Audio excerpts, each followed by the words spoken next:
Қайырлы күн баршаңызға, каналыма қош келдіңіздер. Бүгін өте дәмді қылып қарақұмықты пісіретін боламыз. Соңына дейін қарап, каналыма жазылып кетуді ұмытпаңыздар. Ал кәне бастайық. Ең алдымен қазанымызға 2 стақан қарақұмықты тазартып, жуып салатын боламыз. Үстіне 4 стақан суымызды құйып, отымызға қоямыз.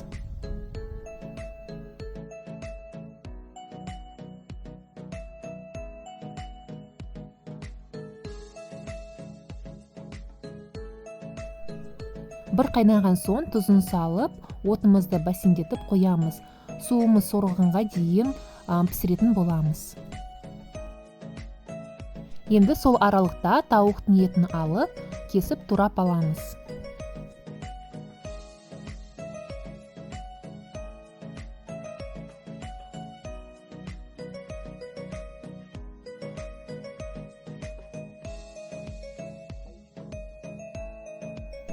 Қазанымызға майымызды құйып, тауық етін қуыра бастаймыз.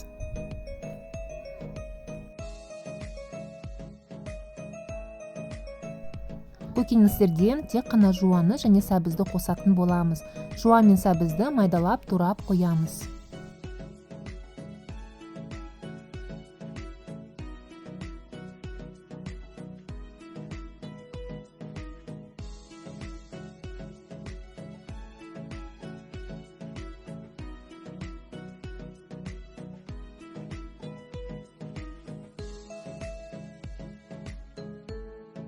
Тауық етін сәл қуырып болған соң үстіне жуа және сәбізді қосып, тұзымызды қосып, тағы да араластырып қуыратын боламыз.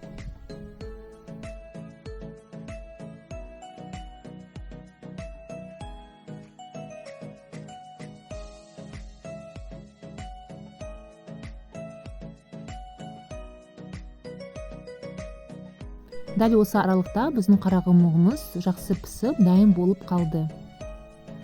Енді осы тауық етіне бір ас қасықтай томат пастасын салып, жақсылап, тағы да араластыратын боламыз.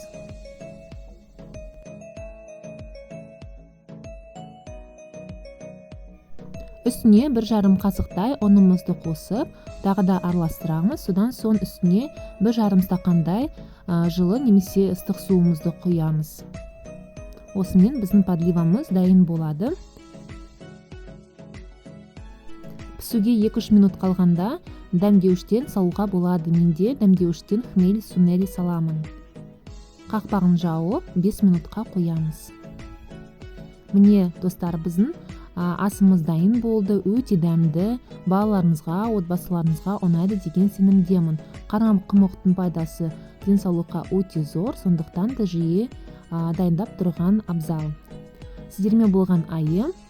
Ұнаса каналыма тіркеліп, жазылуды ұмытпаңыздар. Ас болсын.